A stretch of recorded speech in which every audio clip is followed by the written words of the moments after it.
여러분, 한 가지 가정을 해보겠습니다.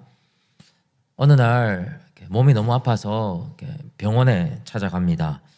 의사가 여러 곳을 진단하고 살핀 다음에 여러분들에게 두 가지의 선택지를 줍니다. 첫 번째는 당장의 고통을 완화시켜 줄 수 있는 진통제를 줄 수 있다고 합니다. 잠깐이지만 극심한 고통에서 확실하게 벗어날 수 있게 해주는 아주 좋은 진통제가 있습니다. 물론 시간이 지나면 다시 통증이 찾아온다라고 하는 것이 약점이지만 진통제를 먹는 순간만큼은 확실하게 고통을 잊을 수가 있습니다. 또 다른 선택지는 지금 당장은 고통스러운 게 변함이 없지만 복용하면 몸이 회복될 수 있는 약을 준다고 합니다. 하지만 이 약을 먹으면 고통을 느끼는 것은 어떻게 해줄 방법이 없다고 합니다. 의사의 양쪽 손에 하나는 진통제가 있고 하나는 약이 있습니다. 의사는 여러분들이 원하는 것을 준다고 합니다. 자, 그렇다면 여러분들께서는 진통제와 약 중에서 무엇을 선택하시겠습니까? 그렇죠. 물어보는 제가 바보 같죠.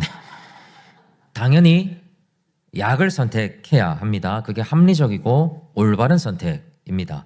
자, 그런데 우리가 느끼는 고통이 너무 심하고 그 고통이 언제 끝날지 알 수도 없고 지금 당장 이 고통 때문에 내가 숨도 못 쉴 그런 지경에 처해 있다면 우리는 약 대신에 진통제를 선택할지도 모르겠습니다.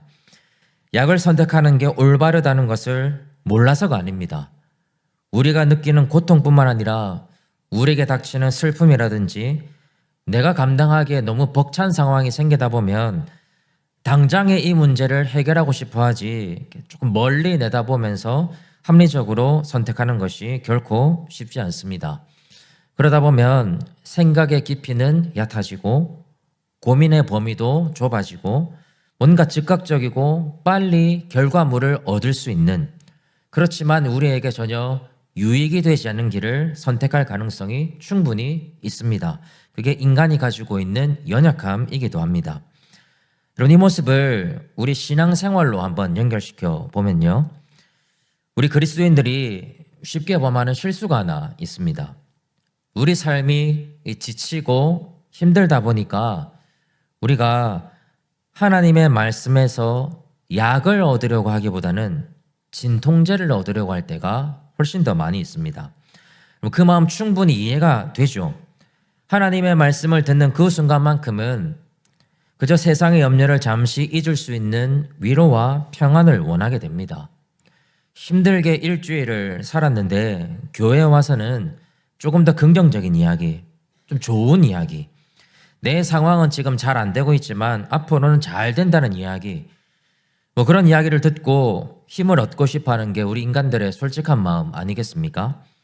그럼 저라고 그런 마음을 위로하고 싶은 생각이 없을까요? 하나님께서 무조건 축복해 주신다는 이야기, 하나님이 무조건 형통하게 해주신다는 이야기, 잘 되고 더 잘 된다는 이야기, 기도만 하면 하나님 다 응답해 주신다는 이야기, 하나님이 다 책임져 주시니까 걱정하지 말라는 이야기. 그럼 저도 그렇게 말하고 싶은 욕망이 목구멍까지 차오를 때가 있습니다. 마음만 먹으면 잘할 자신도 있습니다. 근데 문제는 이런 설교 방식이 약으로 기록해 두신 하나님의 말씀을 그저 진통제로만 받아들이는 역효과를 가져오게 됩니다. 하나님께서 말씀을 기록해 두신 원래의 목적과 뜻은 온데간데 없고 하나님의 뜻이 있어야 할 그 자리에 자기의 욕망과 유익이 남아있게 됩니다. 여러분, 그런 의미에서 오늘 함께 읽은 말씀은 굉장히 신중하게 다루어져야 하고 또 재해석할 필요가 있는 말씀입니다. 그래서 오늘은 진통제 정도가 아니라 약으로서 우리에게 주고 계시는 오늘 본문의 본래적인 의미는 무엇인지 우리 같이 한번 살펴보면서 은혜를 나눠보려고 합니다. 아마 오늘 본문의 말씀은 굉장히 다들 익숙하실 겁니다. 우리 삶이 어렵거나 또 위기가 찾아올 때 한 번씩은 다 들어보셨을 내용입니다. 자, 오늘 말씀을 해석하는 핵심은 13절에서 말하고 있는 시험을 우리가 어떻게 해석하느냐에 달려 있습니다. 자, 흔히 이 시험이라고 하는 말을 우리는 총칭해서 내 삶에서 일어나는 시련 혹은 고난 그 정도로 해석하는 경향이 있습니다. 자, 예를 들어서 누군가의 사업이 어려워지거나 질병에 걸리거나 어려움에 처했을 때, 그래서 자신이 원하는 결과물을 얻지 못할 때 우리는 이 말씀으로 위로할 때가 제법 있죠. 감당하지 못할 시련은 없다. 감당하지 못할 고난은 없다. 하나님께서 반드시 피할 길을 내신다. 그렇기 때문에 힘을 내고 하나님을 신뢰해라. 용기를 내라. 그럼 얼마나 듣기에 좋습니까? 자, 그런데 이 시험이라는 말이 우리가 당하는 육체적인 시련이나 고난을 정말로 의미하고 있는가? 우리가 이 부분을 다시 한번 생각해 볼 필요가 있습니다. 자, 특별히 오늘 본문을 기록한 바울 사도가 고린도 후서에서 기록한 또 다른 말씀을 보면 하나님께서 정말 감당할 수 있는 시련과 고난만 주시는가? 이 문제를 우리가 다시 한번 생각하게끔 됩니다. 우리 고린도 후서 6장 4절과 5절에 보시면 자, 바울 사도는 자기가 당하고 있는 고난과 역경을 어떻게 표현하고 있습니까? 많이 견디는 것과 환난과 궁핍과 고난과 매맞음과 갇힘과 난동과 수고로움과 자지 못함과 먹지 못함까지 자기가 겪었고 자기가 당하고 있는 고난을 굉장히 무게감 있는 단어로 지금 표현하고 있습니다. 그럼 한번 생각해 보십시오. 하나님께서는 바울 사도가 이 모든 것을 감당할 수 있기 때문에 감당할 수 있는 능력이 되거나 그만큼 믿음이 훌륭하기 때문에 이토록 많은 어려움들을 허락하셨을까요? 정말 그럴까요? 우리 고린도후서 1장 8절과 9절 한번 보겠습니다. 우리 좀 길지만 우리 같이 한번 읽어보겠습니다. 시작.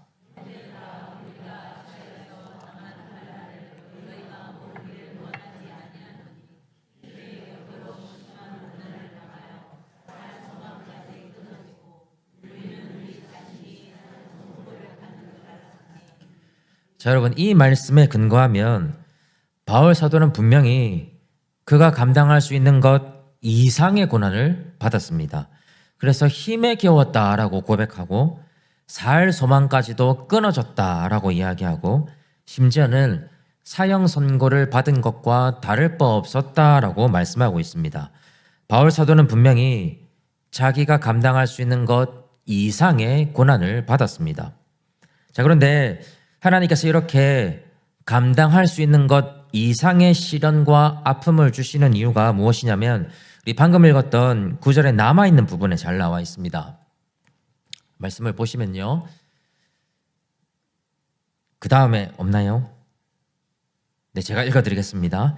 이는 우리로 자기를 의지하지 말고 오직 죽은 자를 다시 살리시는 하나님만 의지하게 하심이라. 하나님은 우리를 한계까지 몰고 가십니다. 방금 읽었던 말씀을 빌리자면 우리가 힘에 부치도록 우리의 소망이 끊어질 때까지 우리를 절벽 끝으로 몰아붙일 때가 있습니다. 왜 그렇게 하시냐면 우리가 하나님만 의지하면서 살아가게 하시려고. 요한복음 15장 5절에서 말씀하고 있는 것처럼 나를 떠나서는 너희가 아무것도 할 수 없다는 것을 분명하게 깨닫게 하시려고 우리가 감당할 수 있는 것 이상의 시련을 우리에게 허락해 주십니다. 여러분, 이렇게 보면 하나님이 우리가 감당할 수 있는 것 이상의 시련과 고난을 주시지 않는다라고 생각하는 일반적인 생각은 다시 한번 진지하게 고민해 볼 필요가 있습니다. 성경의 가르침은 하나님께서 우리가 감당할 수 있는 것 이상의 시련을 분명히 주시고 그 과정에서 오직 하나님만을 바라보고 의지하도록 우리를 이끌어 가신다라고 말씀합니다. 때로는 이런 하나님의 모습이 불합리해 보이고 가혹해 보이기도 하죠. 하지만 하나님께서는 우리가 이런 과정을 거쳐가면서 우리가 앞으로 만나게 될 심한 고난과 역경 속에서 쉽게 무너지거나 낙담하는 것이 아니라 극한의 고통과 두려움 속에서도 하나님을 분명히 바라보고 그 모든 삶의 무게를 견디면서 승리하기를 원하십니다. 고난을 주시면서 동시에 우리를 성숙한 그리스도인으로 만들어 가시는 것이죠. 그런 의미에서 우리는 하나님이 주시는 고난까지도 복이 된다라고 고백하고 있는 겁니다. 정리하자면요, 오늘 고린도전서 10장에서 말하는 시험을 우리가 당하는 어떤 시련이나 어려움, 역경이나 고난으로 해석하는 것은 적절하지 않습니다. 바울 사도가 썼던 다른 서신과도 상충이 되고 성경 전체의 가르침을 봐도 잘 맞아떨어지지 않습니다. 자, 그렇다면 오늘 본문이 말하고 있는 우리가 감당할 만한 시험은 도대체 무엇을 의미하는가? 이런 질문이 남는데요. 자, 우리가 오늘 본문을 좀 살펴보기 위해서 고린도전서 10장의 배경을 좀 알 필요가 있습니다. 당시에 고린도라고 불렸던 지역은 굉장히 많은 우상을 섬겼던 것으로 유명한 지역이었습니다. 그래서 남아있는 기록을 살펴보면 이방 종교의 사원에서 음란한 축제와 향연이 굉장히 많이 벌어지던 곳이었고요. 그래서 방탕과 부도덕을 상징하는 게 바로 고린도였습니다. 자, 이런 도시에 복음이 전파되고 교회가 세워지면서 그리스도인들이 생겨나게 되죠. 자, 그런데 예수님을 믿고 변화된 고린도 교회의 일부 성도들이 어떻게 생각을 했냐면, 자신들이 이제 예수님을 믿고 교회를 다니기 시작하고 정기적으로 성찬에도 참여하고 있기 때문에 자신들에게는 죄의 유혹을 이길 수 있는 능력이 있다라고 생각을 했습니다. 예를 들면 예수님을 믿는 믿음이 확고하다면 우상을 숭배하는 자리에 있어도 무방하다고 생각했습니다. 예수님을 믿기 때문에 자기에게는 우상 숭배 유혹을 이겨낼 수 있는 충분한 능력이 있다라고 생각한 겁니다. 또 음란의 유혹에 넘어가지만 않는다면 음란한 축제와 향연에 참여해도 괜찮다고 생각을 했습니다. 죄로 가득한 현장에 있어도 내가 스스로를 지킬 수만 있다면 아무런 문제가 되지 않는다라고 생각했던 겁니다. 그래서 에릭 바조퍼 같은 사람은 이런 생각을 불장난에 비유합니다. 내가 불을 컨트롤할 수만 있다면 불로 장난을 쳐도 상관없다라고 생각하는 이런 교만하고 어리석은 생각을 고린도 교회 일부 성도들이 지금 가지고 있었던 겁니다. 그래서 바울 사도는 같은 단락을 구성하고 있는 고린도전서 10장 1절과 11절 사이에서 고린도 교회 성도들이 가지고 있는 교만한 생각이 얼마나 위험한 것인지를 지금 짚어주고 있습니다. 자, 바울 사도가 언급하는 예시가 무엇이냐면, 이제 갓 신앙을 가진 이방인들이 아니라 하나님이 직접 선택하셨고 하나님이 부르셨고 하나님과 동행한 유구한 역사를 가지고 있는 이스라엘 백성들이 얼마나 쉽게 죄의 유혹에 넘어갔는지 구약의 실제 예를 들어서 지금 설명을 하고 있습니다. 우리 10장 1절 한번 보십시오.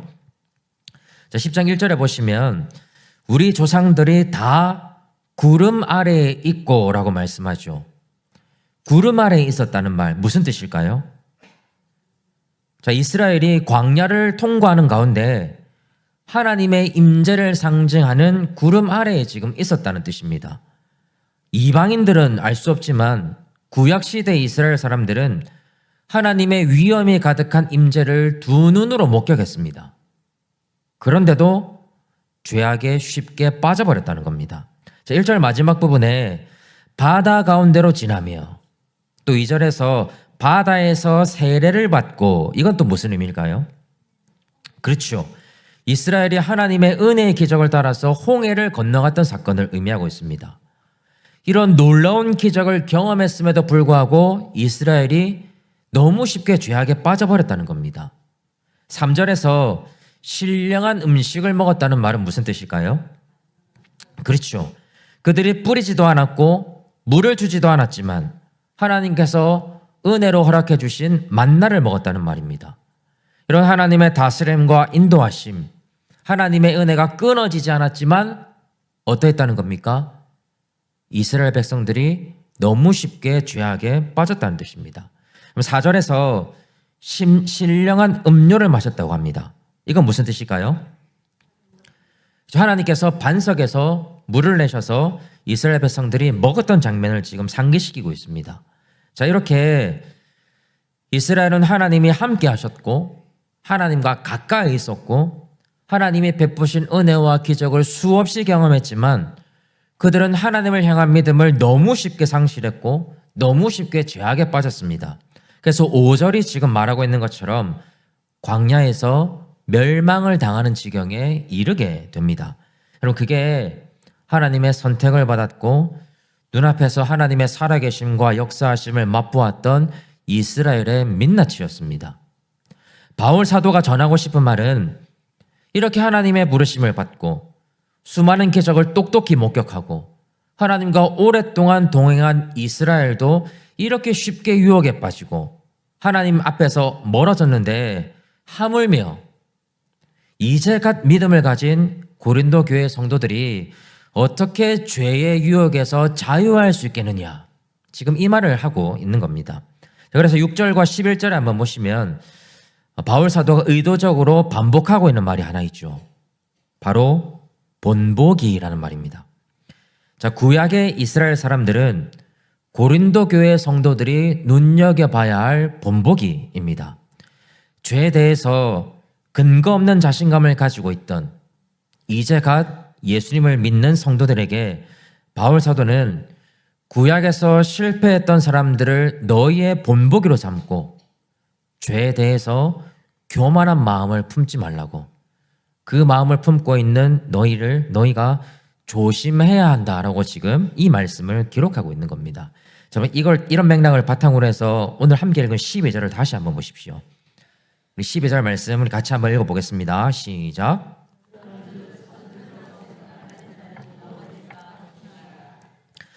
자, 여러분, 여기서 선줄로 생각하는 자, 이 사람이 이제 어떤 사람인지 감이 오십니까? 죄의 유혹에 대해서 이길 수 있다라고 자만하고 교만했던 일부 교회의 성도들, 바울 사도는 그들을 향해서 너희가 선줄로 생각하는 사람이다 라고 그들의 교만을 지금 지적하고 있습니다. 자, 동시에 넘어질까 조심하라 라고 경고하죠. 여러분, 가장 넘어지기 쉬운 사람이 누군지 아십니까? 가장 넘어지기 쉬운 사람 누굴까요? 절대로 나는 넘어지지 않을 것이다 라고 자만하는 사람들입니다. 바울 사도는 결코 죄의 유혹에 넘어가지 않을 것이라고 장담하는 고린도 교회 성도들에게 너희의 교만이 결국 너희를 넘어지게 할 것이니 너희가 조심해야 한다라고 지금 강력히 경고하고 있는 겁니다. 이런 모든 토대 위에서 오늘 핵심 구절인 13절이 나오고 있습니다. 자, 앞에 모든 내용을 종합해 보면 13절이 말하는 시험, 우리가 당하는 이제 시련이나 고통을 의미하는 것이 아니고 13절이 말하는 시험은 죄의 유혹을 의미합니다. 자, 그래서 13절을 문맥에 맞게 제가 다시 해석을 하면요, 사람이 감당할 수 있는 죄의 유혹만 우리에게 주어집니다. 하나님은 신실하시기 때문에 우리가 감당하지 못할 죄의 유혹을 허락하지 않으시고 또 죄의 유혹을 당할 즈음에 피할 길을 내셔서 우리로 하여금 죄의 유혹을 능히 이길 수 있도록 도와주십니다. 그럼 이것이 바울 사도가 정말로 의도하고 있는 오늘 말씀의 핵심 내용입니다. 사랑하는 여러분, 우리 모두는 예외 없이 죄의 유혹에 직면하게 됩니다. 유혹에 직면하는 상황은 다 달라도 유혹의 본질은 다 비슷하죠. 사탄은 우리를 유혹해서 하나님과 멀어지게 하고 하나님과 상관없는 삶을 살아가도록 유혹합니다. 우리가 꼭 기억해야 될 것은 그 유혹을 이길 수 있는 힘과 능력이 우리에게는 없다는 점입니다. 그래서 우리는 선줄로 생각하지 말고 넘어질까 조심하는 인생이 되어야 합니다. 그렇다면 우리가 일평생 마주할 수밖에 없는 죄의 유혹에 대해서 우리가 어떻게 대처해야 되겠습니까? 자, 13절을 다시 보시면 하나님께서 우리가 죄의 유혹을 당할 때에 무엇을 내신다고 약속하시죠? 반드시 피할 길을 내신다라고 약속하십니다. 여러분, 하나님께서 지금 약속하고 계시는 이 피할 길이 도대체 무엇이겠습니까? 무엇이 우리의 피할 길이 될 수 있을까요? 자, 우리는 마태복음 4장에 나타나고 있는 시험 당하시는 예수님의 모습을 보면서 그 피할 길이 무엇인지를 정확하게 보게 됩니다. 자, 마태복음 4장에는 예수님이 광야에서 사탄에게 시험 당하는 장면이 나오죠. 이때 예수님의 대처를 우리가 눈여겨봐야 합니다. 자, 예수님이 시험과 유혹을 받으셨을 때 그걸 어떻게 이겨내는지 기억하십니까? 그렇죠. 예수님은 하나님의 말씀을 기억하고 그 말씀으로 사탄을 물리치셨습니다. 네가 만일 하나님의 아들이라면 돌로 떡을 만들어 봐라 라고 말을 하니까요, 예수님이 뭐라고 대답하십니까? 사람이 떡으로만 살 것이 아니라 하나님의 말씀으로 살 것이라 라고 답변을 하십니다. 네가 하나님의 아들이라면 성전 꼭대기에서 뛰어내려 봐라 라고 유혹당하실 때 예수님은 하나님을 시험하지 말라라고 말씀하십니다. 사탄에게 엎드려 경배하면 천하 만국과 그 모든 영광을 다 주겠다라고 유혹하실 때도 예수님은 주 너의 하나님께 경배하고 다만 그를 섬기라라고 말씀하십니다. 여러분, 이 모든 예수님의 답변 앞에 동일하게 쓰여져 있는 말이 하나 있습니다. 그게 뭐냐면 기록되었으되라는 말입니다. 기록되었으되 사람이 떡으로만 살 것이 아니요. 기록되었으되 주 너의 하나님을 시험하지 말라. 기록되었으되 주 너의 하나님께 경배하고 다만 그를 섬기라. 예수님은 모든 유혹의 상황에서 이미 기록되어 있던 이 신명기의 말씀을 통해서 사탄의 공격과 모든 유혹을 이겨내셨습니다. 여러분, 여기에 우리가 바라보아야 할 피할 길이 있습니다. 예수님이 그러하셨던 것처럼 우리가 죄의 유혹을 당할 때에도 우리에게 피할 길을 내어주는 것은 다름 아닌 하나님의 말씀입니다. 하나님의 말씀을 기억하고 그 말씀이 이끄는 방향대로 우리의 발걸음을 옮겨나가면 여러분, 우리는 죄의 유혹에서 승리할 수 있습니다. 내 힘이 아니라, 내 능력이 아니라 하나님의 말씀을 의지하고 그 말씀에 순종하는 이 간단하고 명료한 진리가 사탄의 그 어떤 공격에서도 승리를 보장하는 유일한 방법이 된다는 사실입니다. 아마 제 성도 여러분들께서도 비슷한 경험이 있으실 텐데요. 너무 화가 나가지고 누군가를 실컷 욕하다 보면은 문득 어떤 말씀이 떠오릅니까? 실컷 욕 안 해보셨나요? 또 저만 나쁜 놈 만드시는데 뒷담화를 실컷 하다 보면 문득 형제의 눈 속에 있는 티는 보고 내 눈 속에 있는 들보는 깨닫지 못하느냐는 예수님의 말씀이 화살로 날아듭니다. 그러면 또 찔리고 회개하고 욕을 멈추게 되죠. 그럼 기도가 잘 안 되고 쉬고 싶고 피곤하다만 생각이 들고 기도하고 싶지 않다는 생각이 드는 바로 그때에 어떤 말씀이 또 기억이 납니까? 쉬지 말고 기도하라. 저 멀리서부터 이렇게 다 지나가죠. 그럼 또 주섬주섬 또 옷 갈아입고 또 기도의 자리로 또 가게 됩니다. 내가 세상의 풍조를 쫓아가고 세상의 좋은 것들을 여전히 버리지 못할 때 너희는 이 세대를 본받지 말라는 그 말씀, 우리의 시민권이 하늘에 있다는 그 말씀이 우리 가슴을 칠 때가 있지 않습니까?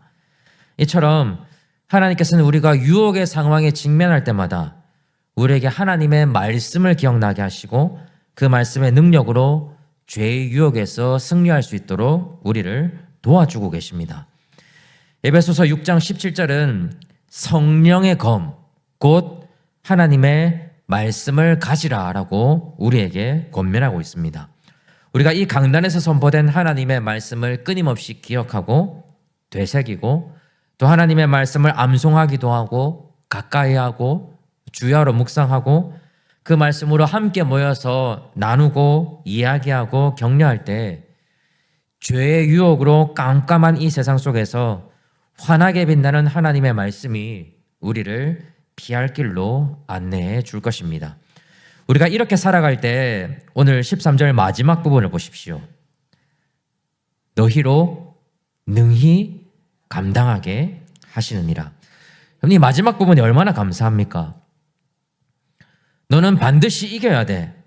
너는 감당할 수 있어. 이것이 아닙니다. 신실하신 하나님께서 우리로 하여금 모든 죄의 유혹을 능히 감당할 수 있도록 하나님이 친히 도와주시겠다는 말씀입니다. 능히 감당하는 주체가 내가 아닙니다. 바로 하나님이라는 사실이죠. 그래서 우리는 신실하신 하나님을 의지하고 그 하나님이 내어주시는 말씀에 피할 길로 끊임없이 달려가서 죄의 유혹마저도 능히 감당하게 하시는 그 하나님의 능력, 하나님의 이끄심, 하나님의 은혜를 맛보면서 살아가야 합니다. 그럼 그것이 우리 그리스도인들이 살아가야 할 넘어질까 조심하는 인생이 됩니다. 이제 말씀을 맺겠습니다. 제가 오늘 말씀을 준비하면서 좀 반복적으로 들었던 찬양이 하나 있습니다. 제목이 주는 완전합니다 입니다. 가사가 이렇습니다.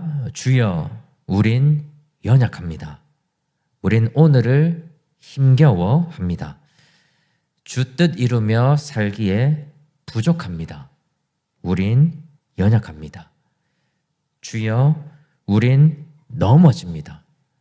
오늘 또 하루 실수합니다. 주의 긍휼을 구하는 죄인입니다. 우린 주만 바라봅니다. 중간에 이런 가사가 있습니다. 주님만이 길이오니 우린 그 길을 따라갑니다. 저는 이 가사가 오늘 말씀을 정리하는 굉장히 훌륭한 문장이라고 생각합니다.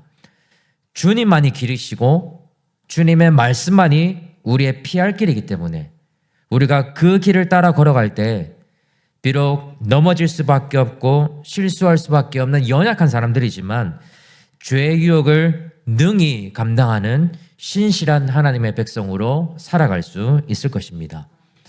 사랑하는 여러분, 이 설교가 끝나고 우리가 저 문으로 나서는 순간부터 우리에게는 수많은 유혹이 파도처럼 밀려오게 될 겁니다. 그렇지만 우리가 두려워하지 않을 수 있는 것은 신실하신 하나님께서 당신의 그 말씀을 향한 피할 길을 우리에게 주실 것을 확신하기 때문입니다. 저와 여러분이 각자의 삶 속에서 그 하나님의 말씀을 끝까지 붙잡고 살아가면 좋겠습니다. 그래야 해서 말씀이 제공하는 피할 길을 바탕으로 매일의 영적 전쟁에서 승리하시고 하나님 앞에 영광을 돌려드릴 수 있는 넘어질까 조심하며 능히 죄의 유혹을 감당하는 귀하고 복된 하나님의 사람들이 다 되시기를 주님의 이름으로 간절히 축복합니다.